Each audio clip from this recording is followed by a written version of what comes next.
The following is a special presentation of Tony Kurre Radio. Welcome back to the Keefer and Kurre. I'm Tony Kurre. Keefer, we do a show on Saturday mornings, ABC 3340. It's fantastic. And I guess this Saturday will be 6 weeks. Is that right? Yeah, 42 days? Let's see. It was 48 days this past Saturday, so 7 more, 41 days. So that's just under 6 weeks. Yeah, we got some killer games, those SEC and ABC Oh, man, games. the first week is awesome. Last year, it kicked off with Clemson and Georgia. I was like, okay, let's go. I mean, because normally there's 11 o'clock games. They're Big Ten games. They suck, and they're not really good. And I mean, ABC has gotten, and it's one game after another. For the most part, all season long, at 11, 2, and 6, or whatever it is, it is just knock down, drag out. SEC Media Day is going on. I watched all morning. I have too. And having been at 19 SEC Media Days, we used to go out there to the Winfrey out there. And of course, we did our thing and the whole world was watching. And I was actually, the day that Philip Fulmer was served with papers. Oh my gosh. I was standing outside. He had a box of Dunkin' Donuts on his lap, and someone walked up when he opened the door and they dropped the papers. And I knew the lawyer who was serving him. And so he came directly over to our booth. And that was when, of course, Philip Fulmer got served papers here at SEC Media Days. And so we were a big part of that, and happy to be part of that too, by the way. And the very next year, he didn't come to SEC Media Days because he was threatened with arrest if he entered, because he had to ignore those orders from the year before. Yeah, remember, he didn't come at all the next year. He sure didn't, a big baby. And when I asked Paul Feinbaum on Saturday on my Game Time show, what's your most vivid memory? He goes, when Phil Fulmer refused to come because he was going to be arrested by some activist sheriff here in Alabama. When that information was dropped in my lap, I thought it was a joke. And then I realized the guy who was speaking to me was a friend of mine and listened to my classic rock show. And I was doing both at the time. And he's like, I'm giving you the scoop here. And next thing you know, I had like 35 people sitting around our table wanting information about, this documentation, what exactly he was being served with and how he's going to go about it. Was pretty amazing stuff. Anyway, SEC Media Days, they obviously transformed and moved on to bigger and better things. And it used to be, the coaches meetings were always interesting down in Destin because you could really kind of get, everything was a little more relaxed. Yeah. It wasn't so stringent on, going from spot to spot. And of course it's Radio Row and it's a little crazy and you got these goofy, Tony Zoo in the morning shows and these goofy people. And then you got sports shows and you got people that are doing internet shows. And it's just a little out there. And so half the people don't know what the hell they're doing. And of course we were on Jock. So we were kind of the pick. And so Nick Saban would always come by our table. And of course, having Jay Barker there did not hurt as well. Oh, sure. Just to kind of dive into it. The SEC and the Big Ten are the two big conferences. Yeah. Period. It's not the autonomous 5. It's not the autonomous 4. It's the autonomous 2. Greg Sankey said the Big Ten has a different view on what we're going to do going into 2026 with the playoff system. He said they have a different idea of how this should run. We have a different idea of how it should run, and that's fine. We have a 12-team playoff right now, 5 conference champions. That can stay if we can't agree. And I would say, no, it can't. There is no way in hell it's staying at 12 teams because there's only more money to be had. It's going to 16 one way or another. And Greg Sankey's not happy with it staying at 12 teams. I had the exact same conclusion, Tony. I think I even said to my TV, come on, Greg. He is full of shit. There's no way he's going to be happy with it staying the same. And it will get done before next season because every year goes by.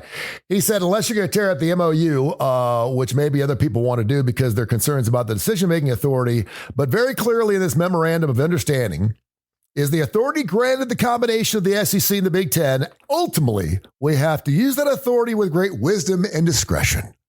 Which means our 2 votes is going to carry a ton of weight for everyone else in college football, not only for the autonomous 4, the 5, whatever it is, or the rest of college football, as we know it, including the UABs of the world. So the SEC wants to go 16-team format, 5 highest-ranked conference champions, and then 11 at-large bids. They're calling it the 5-11. Yep. The Big Ten wants to reward conferences with guaranteed spots. And then have a playing game to determine them and then reseed afterwards. And the Big Ten also wants the ACC and the SEC to add a conference game to go from 8 to 9, which the Big Ten is already doing. I don't want to go to another conference game. I'd much rather, I don't want to see Alabama play Middle Tennessee State in lieu of playing Ole Miss or Vanderbilt or Kentucky. Don't get me wrong. In some cases, I would, because first of all, the ticket prices are a hell of a lot cheaper. You actually get a chance to go see a cream puff, which is nice because if you got a wedding weekend or something and sometime in October or November, you've always got that. Okay, well, it's almost like a bye week, which is kind of nice sometimes. I'll be honest with you. In the SEC, it's so tough. And I guess you make an argument with the Big Ten, as boring as it is. You think Penn State, you think Iowa, you think Wisconsin, Alabama. We don't have to be balanced on this show. You really don't. Because I had a hater last year tell me I was so unfair to the Big Ten. And I finally had enough, Tony. I said back, dude, I do an SEC football show in the middle of Alabama. Exactly. I'm not going to cater to the Big Ten. If listen to a show out of Chicago, if you want that, if you're listening to my show and want me to be fair and balanced with the Big Ten, you're barking up the wrong tree. True. We're down here in Birmingham. We're in SEC land. I'm an SEC guy. I'll tell you one other quick story. 2 years ago, we had a guy call and go, and I was really proud. My partner, Terry Quillian, doesn't take much guff from anybody. This guy called and goes, "You two are the two biggest SEC homers of all time." And Terry goes, "You know what? That's the nicest thing anybody's ever said to me." Yes. She says, "On my gravestone, I'm going to have that inscribed. Here lies Terry Quillian, the biggest SEC homer of all time." There you go. There you have it. And why not? It's the best conference. It's been the best conference forever. And it will be the best conference forever. When you talk about the Big Ten, right off the top of your head, we did our top 5 teams to make the playoffs. Everyone agreed that Ohio State was going to be in the mix. Michigan's gone. They ranked 130th in total offense last year. I don't know what's happened with them. You can make an argument with Iowa's got a really strange. Well, they don't have everybody's signals anymore. Yeah, exactly. And every game's 13-6. Penn State. I don't know if Coach Frank. Yeah, everybody's high on them, Tony. You and I are both. Let's wait and see. And I know Legends got his feelings on Franklin as well. And I know your son Case, who's a Franklin, loves Penn State. Loves Penn State. But I mean, right off the top of your head, this is what we do for a living. Is we have a show called K4 Wins, which we're going to be doing some handicapping and some games. So Big Ten is going to be part of that. I can't think of it. But when I think of the SEC, I think Alabama, Ole Miss. I think of Kentucky's had some success over the last few years. Then, of course, Oklahoma, who does not look good since they joined the SEC. But I can't expect them to stay down forever. Texas is knock down, drag out, fantastic on both sides of the ball. There's about 4 or 5 teams, and so I think we actually said what would we say? 4.5 was the over under on SEC teams out of the 12 teams in the playoffs, something like that. This year, yes. And the Big Ten, maybe 2, maybe 3. I don't know. Anyway, I think the Big Ten is blessed to be part of this 2-league discussion. Oh, there's no question. And the only reason, just so people know, it's not just the reputations, it's the television contracts they both have. Exactly. The SEC, we might as well rename the leagues. They don't need to be SEC and Big Ten anymore. Really, the leagues, Tony, are ABC/ESPN against Fox/CBS. You're absolutely correct. You're spot on. And Tony Petitti, who's I think has done a nice job for the Big Ten. For some reason, the moment feels too big for me, for him. I feel like he probably, listen, I think everyone looks up to Greg Sankey. I didn't think anybody was going to be bigger than Mike Slive. I didn't. I knew Mike Slive. I worked with Mike Slive. I did barbecues with Mike Slive. We did a whole Jewish thing downtown where I spent a weekend with him. Great guy, carries a big stick, small little Jewish man, he reminded me a lot of Tony Ruffino, believe it or not. I don't know if you remember Tony Ruffino. Tony Ruffino used to run all the concerts. He was the man that brought Led Zeppelin to town. Tony Ruffino could get anybody to town. And once they got here, you were going to play his way. And I mean, he was just I got goosebumps talking about him. He got me on stage so many times when people are, we don't have disc jockeys, bring me. He's like, okay, well then you're not getting fucking paid tonight. I don't know what to tell you. Tony Kurre is your man. He's going to say, here's Led Zeppelin, and Led Zeppelin's going to play the first note. You understand? And they're like, oh, okay. Okay. And Mike Sly would do the same thing without having to raise his voice. Anyway, so Greg Sankey, he's the godfather. He's the new godfather of college football. Very commanding this morning in his SEC State of the Union. Yeah, so I just want to get your thoughts on, because I know you're knee deep in this. You're quicksand up to your neck. In SEC football. Well, you can't be credible if you're not. I was absorbing all that this morning, starting at 7:00 in the morning when the first SEC Network show came on, because Tony, when the lights come on and you're supposed to talk expertly on something, I'm pretty proud of my accomplishment last week, because I did an equal split between news, politics, and sports. And I was on 6 consecutive days, but in both of those pursuits, maybe if you're on talking about recipes or cooking or, places you've traveled, something general. But if you're talking to hardcore football fans on one show, and then later on in the day, you're talking about news and politics and world events, people listening to those shows. And I know I was a long time listener before I even became such an active participant. And immediately, if somebody says something that's completely wrong or ridiculous, you're not going to get away with anything doing these kind of shows. You better damn well be up to speed on everything that's happening. And you better have an opinion on all of it too. That's right, because you're not going to stand out. And I like what we do here on this show, because we're not really concerned about stepping on any toes. We give our opinions. Yep. We talk frankly on whatever we're talking about. I had a friend of mine who used to always say, it is what it is. I'm like, no, it's not. Because when you say it is what it is, you're done talking about it. I don't ever want to hear someone say, well, yeah, it is what it is. No, it's not. If we're discussing something, don't ever say it is what it is, because there is a discussion here. Well, I don't want to talk about it, then we're going to get into it. And you got to discuss those things, whether it's Cam Newton's bag man or whether it's some type of NCAA kind of thing. If people want to talk about it, there are several different things. We used to have, a line of things when it was a slow news day, and now there's no slow news days in sports anymore. Okay, well, is it going to be the Mount Rushmore of college football coaches? Is it going to be Pete Rose should be in the Hall of Fame, or is it going to be Auburn, Alabama? And those 3 things. We're going to open up the phone lines. So continue. But I love what you're saying. And listen, the airwaves are richer and fuller and better for you being on both. I can only imagine, did you at one time, because I know you're not used to being on every single day. And I know you'd love to be on every single day. At any point, did you forget, am I doing politics or sports? And did they ever cross over? Well, I don't have notes, as you know, when I do shows. I'm aware, which is an amazing thing. But sometimes on multiple assignment weeks where I'm going to be concentrating on sports for a couple of days, and then got to go back. I sat in for Leland Whaley, who has. I had forgotten how rigorous doing a 4-hour show is. That's a long damn time when you're on by yourself. I did it for 40 years. Yeah, and you've got to have material, and you've got to have some mental preparation. So I had some general notes, not notes, more just like outline. Okay, here's things I can talk about, because I don't want to be scripted in these areas, but that is helpful when you're kind of multitasking. Okay, what else did I think about? And you glance at your iPad. Oh yeah, I wanted to talk about Mandani in New York, or talk about the one big beautiful bill and all the misinformation that's flying around about it, or talking about once again, Terry Quillian gave me a tremendous scoop. I did the Leland show on Friday morning. She called me early in the morning, so I've got a great scoop for you today. She couldn't be on the show, unfortunately, but she had something else planned.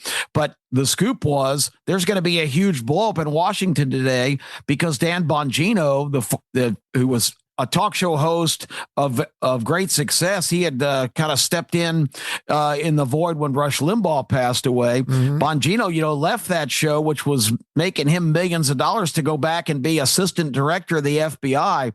Bongino got so fed up last week at the cabinet meeting with Pam Bondi deflecting all the stuff about Jeffrey Epstein that he basically stormed out and has not been back to work, and is threatening to go back to radio and quit He basically told Trump it's her or me. And I found out about that. It didn't hit the national media till mid-afternoon, and Terry still has sources in Washington. So I knew about that about 8:00 in the morning. And that's the kind of thing that really gets you and differentiates you. If you're regurgitating the same thing you just heard 5 minutes ago somebody else say, you're not an effective broadcaster. You have to have the latest information, and you have to have edge. You just said a minute ago, you got to give your opinion. You can't be generic, or you're just not an effective communicator. With that being said, we have Tony and Greg, the two guys sitting in the offices trying to figure out what they want to do, the Big Ten and the SEC with our championship.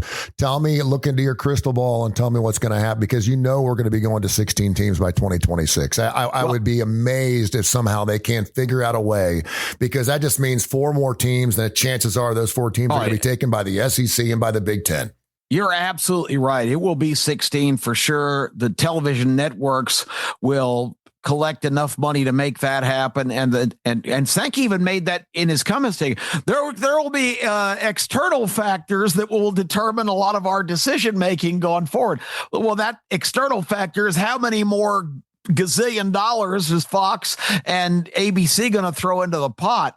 But yeah, I think Sankey said some things you got to read between the lines. He said everybody's talking about the formation of super conferences. He goes, guess what? Welcome to the SEC. We are already the super conference. He didn't say a super conference. He said the super conference, which I think at the end of the day, the Big Ten can position itself because they've got the revenue coming in to be on the SEC's plateau. But in terms of how influential they are and how powerful they are, I think the SEC pretty much stands alone. So at the end of the day, Tony, I think that the SEC is going to get basically what they want. And if they just fold their arms and say, no, we're not going to 9 conference games until the whole format is changed, because you saw what happened last year. The SEC ended up in the rankings of having 6 teams in the top 13 and only 12 get in the playoffs. Yep. Indiana and 3 other Big Ten teams, they got 4 teams in. They only had 4 teams in the top 30, I think, and all of them got in, where the SEC only got 3 of their 6. So Sankey's basically saying, without saying it, that we're only going to look at our format if there's guarantees. Ward Manuel, the athletic director at Michigan, a real neutral guy to be the chairman of the playoff committee last year. Remember what he said midseason? Well, we really don't look at strength of schedule very much because it's not the team's fault who they're playing. Yeah. That was the most asinine thing that's ever been said by somebody running that situation, because the SEC schedules are so brutal. And Sankey pointed out this morning, we've got 8 conference games, but all of our teams have to play by have agreed to play, and all of them are playing one other power conference game every year. And he said 6 of our teams actually played 2 power conference games on top of the 8. So that is 10 of the 12 games. So they only had 2 traditional, what we would call cupcakes. I think it's important too. First of all, if we're going to make this look like it's fair for everyone, including the group of 5, who, by the way, gets a table. They get to see the table. The kids' table takes the chair away. They put it at the adult table. They actually get a seat in this, which is really nice. And a first round in a first round bye, which is really nice of the SEC and Big Ten. By the way, they don't have to do that. They don't have to do that. But in all fairness, I mean, these smaller teams. You look at like in Ohio State, all they play is teams in the state of Ohio. They've always played all the teams. They normally don't even leave the state of Ohio till November. Yeah, and a lot of people like Miami, that. Ohio, a lot of people like that. And kudos. But I mean, for the UABs of the world to be able to go to play Neyland, go to Tennessee and play Tennessee, that's huge for their programs. And it's a payday. Definitely. And so now when you're talking about this thing, it was about 10 years where UAB actually has to pay $417,000 a year back to this House versus NCAA thing, and they're like, wait a minute, none of our players benefited from any of this stuff. And now we're having to pay $400,000 a year. It's going to sing. So it's important that these teams continue to get their paydays. And I think it's important for college football to have your Appalachian State years where they're knocking off of Michigan and getting a payday as well. It doesn't happen very often, but I do think it strews out some of the bigger players, at the top, because you can't lose a game like an App State now and make the playoffs. I don't think you can. Yeah. Well, App State has done it twice now. Remember, they beat Texas A&M. That was one of the biggest nails in Jimbo Fisher's coffin just 2 years ago. Yeah. It's fascinating to watch. But I really like talking to you about this subject because you are very close to the heartbeat of the other people that you don't hear enough about because of your relationship with Mark Ingram and the programs you do with the athletic director at UAB. So you're hearing from a unique perspective that most people don't have access to. People really that are interested in the dynamics of college football should really tune in here to TKR and listen to your show with Mark every week. I try to catch it as many weeks as I can because I learn all kinds of interesting things that I don't have access to. And you talk about, you had Paul Feinbaum on your show earlier this weekend and just how much he stretched his legs and talked to you for almost a half an hour. Mark is the same way with me, man. We pull the curtains back. We don't have a timetable. And so I will ask him the very difficult questions. And let me, the best analogy I could have, and it popped in my head during a show we did last week. There are 4 people in a family and we go on a family vacation every year, right? And so everyone says, okay, what do you want to do on vacation this year? And mom says she wants to go to the beach. And you want to go say you want to go out west and ride horses. And then someone else wants to go to the beach and someone else wants to do this. And you're always the outside person. And you never get the chance to go on the vacation of your dreams. You never end up, how about we go to Mexico? Nah. You're describing my whole life here. So every single year when you vote to see where you want to go on your favorite vacation, you never get your way. Okay, what's the restaurant we're going to? All right, we ain't gonna listen to you because no one ever likes the restaurant you like. Yeah, and so we're all going Mexican. And so that's what UAB feels like right now. That's what every group of 5 team feels like right now. They feel like they can throw out whatever they want and no one's listening to a damn thing they got to say. I don't care where you want to vacation. I don't care who you want to go out with. I don't care what you want to eat. We're not listening to you. You can say something. You can put your vote in, but we ain't going to listen to it. We ain't going to It's going to be worse going forward because just to get the original expansion of the playoffs done, they had to give all the other conferences a vote where it's got to be unanimous. There's 10 conferences in that discussion, but that was only for these first 2 years. Starting next year, it's just simple majority. This unanimity thing is going to be gone, so it's one less card that they can play, even if they stand together. And then you got this Notre Dame thing where they got their own deal. I'm like, what the hell? I mean, Notre Dame's seriously directors on the committee. It's unbelievable. If you're going to make me go nine games, then you're taking Notre Dame, or at least let us have them. I mean, to take them, I don't know if the SEC wouldn't mind taking Notre Dame, but in Notre Dame, I mean, they've sat there and they played this whole thing. Well, it's COVID year, so we'll play an ACC schedule. Right. What the hell? But I mean, if they want to play, then they need to have a conference championship game, and they need to play in a conference championship game. The fact that they get a free ride just because they're Notre Dame to me is ridiculous. It's like it's a one-team conference. It's ridiculous. It is absolutely. That's the first thing they need to look at because they are a perennial. They made the playoffs last year. They're a really good football team, and I think Coach Freeman's going to have them in every stinking year. That's the first thing they need to do is go, okay, what are we going to do about neutral teams or teams that do not have a conference? We need to figure that out because there's not enough of them. There are 4 or 5 teams? Yeah. 4 or 5 teams that are neutral teams that don't have conferences. We need to figure out what we're going to do with these knuckleheads and put them somewhere. Everyone else is going everywhere else. They need to have a conference championship, period. Yeah, and remember, Notre Dame lost at home to Northern Illinois last year from the MAC, and yet they were still standing strong in the conference in the championship. Pardon me for saying the App State thing, because you're exactly right. They lost to the Huskies and still got in. Yeah, let's go ahead and genuflect and say, God bless Notre Dame, the ultimate sacred. I think the world is better for Notre Dame. I think they are. I think they push buttons. I think people pissed off, particularly if you're not Catholic. I think it's great, and they're a good football team. They're always we always say the college sports are better when Notre Dame's good. College sports are better when Alabama's good. You know? Yeah, exactly. Touchdown Jesus. So, I mean, I'm not saying we should get rid of them by any stretch, but they should be put in their place somewhere. They have to go somewhere. They have to go somewhere, you know? What was the old slogan? I don't root for Notre Dame because they're Catholic. I root for them because I am. Yeah, exactly. It's going to be exciting to see what happens. And again, that telltale line right there of, hey, if we can't agree on it, fine. We'll both said 12 teams is fine. Come on, stop. And from the UAB standpoint, you're just talking about the realisms of finance. They have to have that trip to Tennessee every year or to Georgia where they're going to get a check. They have to. $1.5 million. How huge is that for their program? And Kip, they not only need one. In a lot of cases, they really need two. Yeah. And like, why? If UAB makes no sense. And that money doesn't come out of their coffers. That money is taken out of the money that comes from the NCAA. They don't even see that money. You know how at the end of the year, the NCAA strokes a check to everybody. And everyone gets their money. The Big Ten gets their $15 million. The SEC gets $20 million per team. UAB, $300,000-$400,000, if that, depending on how many teams make it into the playoffs and how they do it conference wise.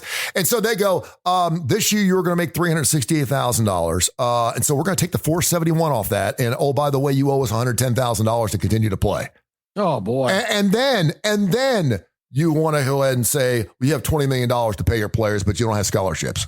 I mean, think about the situation these teams are in. The only thing that I think this is a good thing about is we've always said, I thought this was kind of goofy. It was crazy.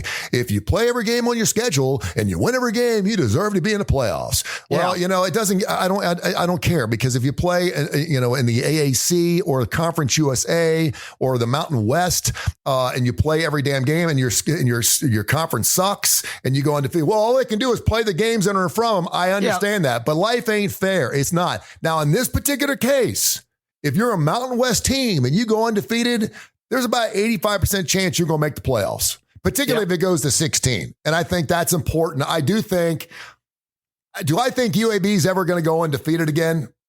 I don't think so. I don't think they'll ever go undefeated. They never done in the first place. They can't buy top grade players. And for a UAB, that means knocking off Tennessee at Tennessee and maybe losing one game at home by a point. And that's it. You have to play Stellar out. You're going to have to do that Boise State thing. We went that Boise State thing. I always said everyone can be in the top three unless it's Boise State. They're not allowed to be in the top three. It had to be top four. Their best win last year was against UNLV. Yeah. I mean, that puts it in perspective. Not exactly a football power. And I don't care if you're blowing them out either. It doesn't matter. Play high school teams and win by 100. It doesn't matter. It doesn't make it a great game. And that's what made it so heinous last year. And that's why the Big Ten's fighting so much for this 4 automatic qualifiers, because they know now. Indiana was 11-1 last year. They played in their conference. They played their 9 conference games. But, Tony, it just worked out this way. There were 6 teams in the Big Ten that did not win 6 games and qualify for a bowl game. Indiana played every single solitary one of them. So that was 6 of their conference wins. They did play Ohio State at home and got waxed in their really only true game. And yet, because they were 11-1, they went over Ole Miss, Alabama, and South Carolina, who played a brutal SEC schedule. It's just ridiculous. Yeah, I'm sitting here looking at the schedule. So what was it? They lost to Notre Dame by 10.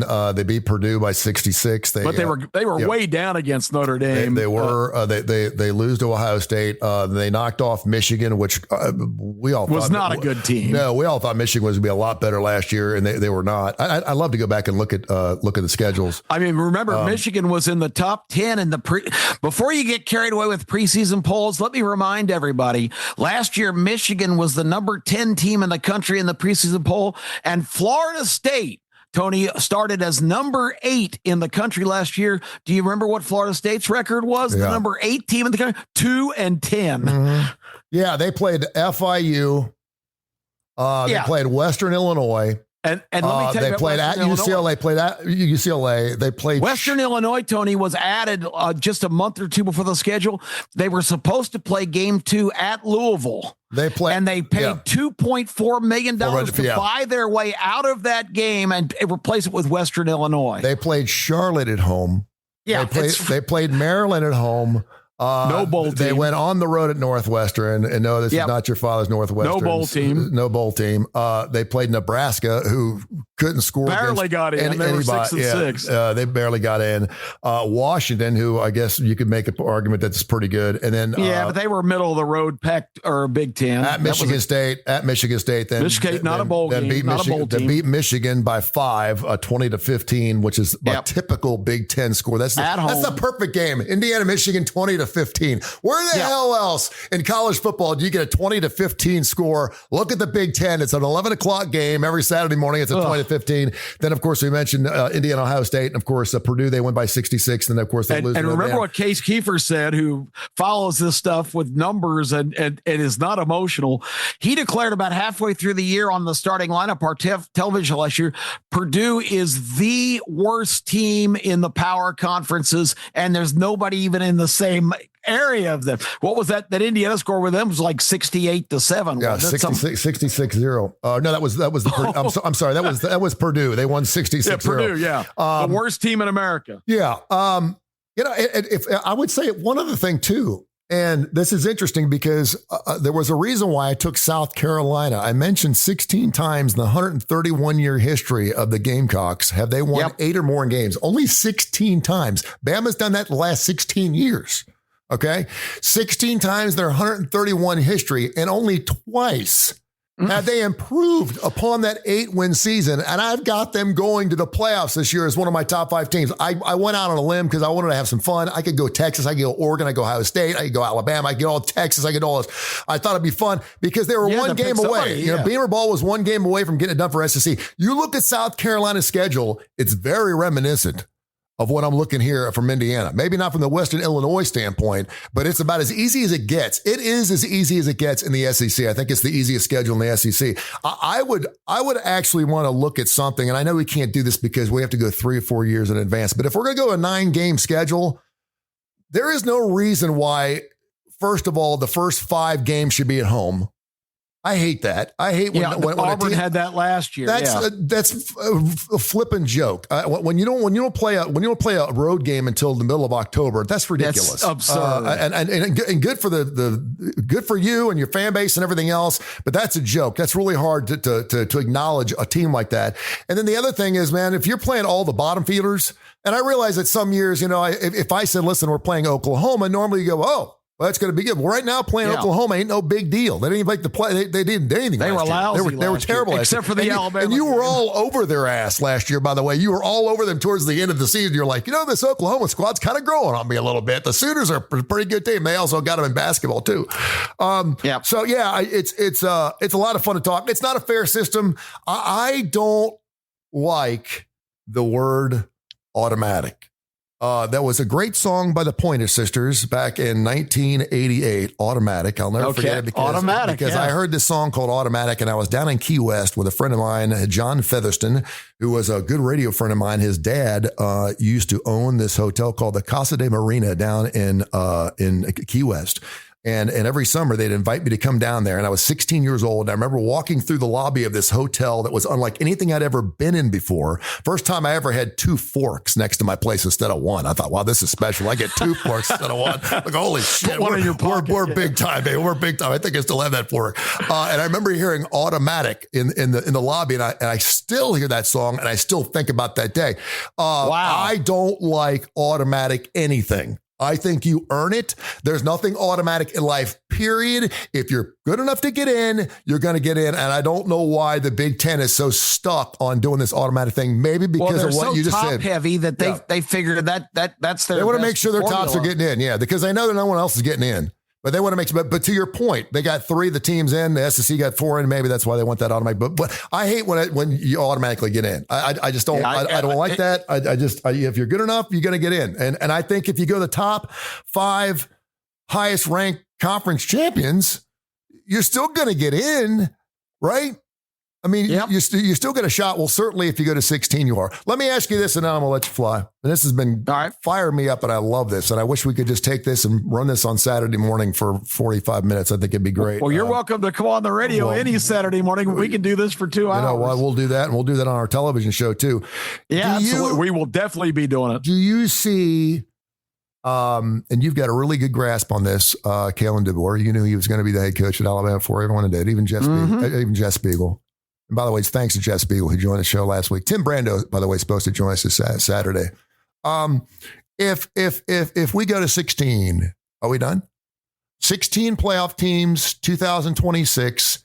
What in the next? I'm going to go 5 years. I say 10, but I know it's going to change. But I'll say in the next 5 years, what happens? Tell me, don't just tell me what it looks like. What is college football? What do the conferences look like? Do we have 4 16-team conferences?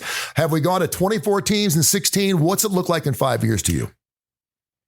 I think we're on almost an inevitable pathway to establishing an NFL-style college football league where the Big Ten and the SEC will expand further and bring in teams from the better teams, the high-level teams from the Big 12 and the ACC. Those conferences will be left with just the bare minimum. I think both those leagues could expand up to 24 teams. You've already got 18 in the Big Ten. That would be 6 more for them, be 8 more for the SEC. I think you're going to see an NFL-style super league between the Fox and the ABC, ESPN. So hold on. So you're saying we're going to have 2 leagues of 24 teams each, and then what's the rest of college football look like? It's going to be like the secondary league. It's going to be that's only 48 teams though. Yeah, well, all the rest of them are going to be, right now we've got Division II. That's going to become the new Division II. Maybe they'll throw them a bone, and the overall team that wins the championship amongst the also-rans will get a berth in the playoffs. In Europe, they do the whole thing with the Soccers. The 3 shittiest teams get demoted out of the league, and they move the 3 champions of the next level. It's the only thing I like. It's the only thing I like about soccer. I actually like that idea. You play good enough, you can throw your ass out. Maybe there'd still be a recipe where you could get back in the mix, but which would incentivize, let's say, just pick a team. Boston College gets left out. Do they get their boosters to kick in $10-12 million so they can win the B League and maybe get elevated? I mean, I can see TV runs so much of this, and it's all about the revenue. And I think there's some dreamers out there that see the NFL model. And Tony, we've talked about this before. Out of the top 100 programs in ratings last year, 81 of them were NFL broadcasts. Yep. Top 9 out of 10. Yeah. Yeah. And 81 out of 100. Mm-hmm. So it's just unbelievable the power that league has. And you can't tell me that TV executives aren't eyeballing all of the premier schools. They've already done it to some extent. They took the powerhouses from the West and put them in the Big Ten. The SEC's expanding. I told you with the NCAA on a wobbly path.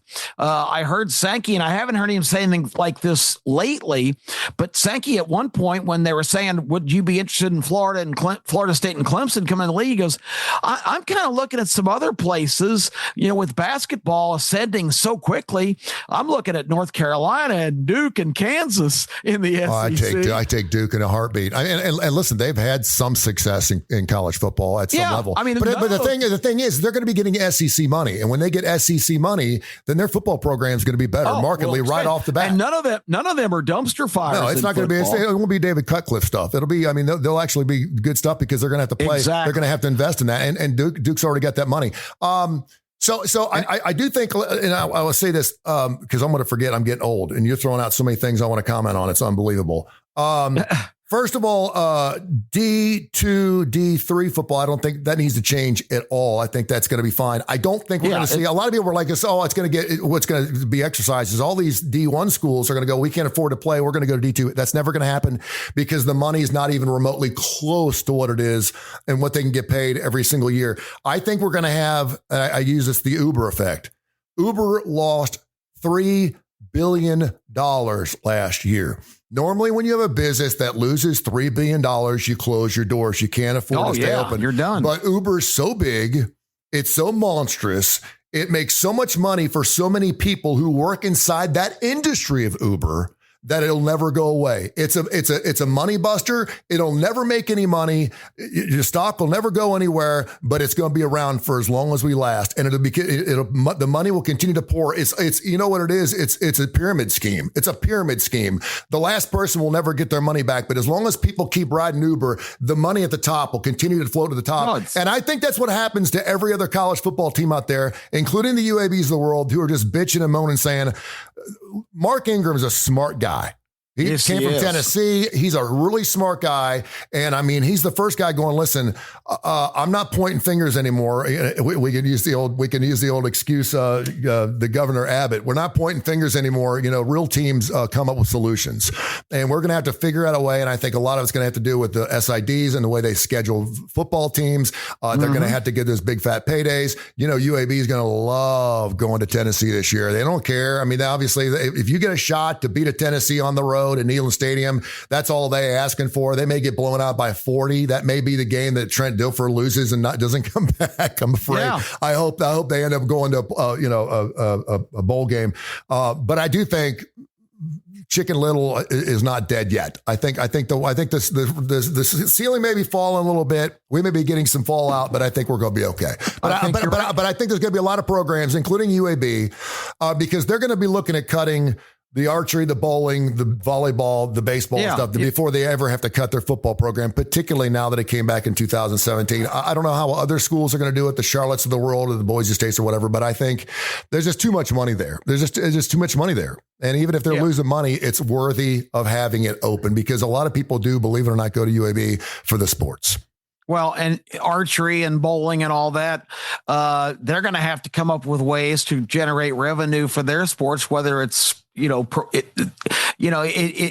a sad reality, but, you can't depend on the big revenue sports to supplement all that because now the big revenue sports have to supplement themselves. It's been a gravy train, but the gravy train is going to grind to a stop for all the minor sports. And that's sad. Yeah, it really is sad. Great stuff, man. I am stoked. I'm ready to go, baby. I'm ready for college football big time. Hey, we do a ton of shows here. I know you've been all over the place. Give me your website where everyone can find out where exactly you are broadcasting first. KQShows.com. KQ Shows. We will have, it's posted right now, and you'll have it on TKR as well. If you missed our show, the starting lineup on Saturday, please log on to TKR or KQ Shows today and watch the show.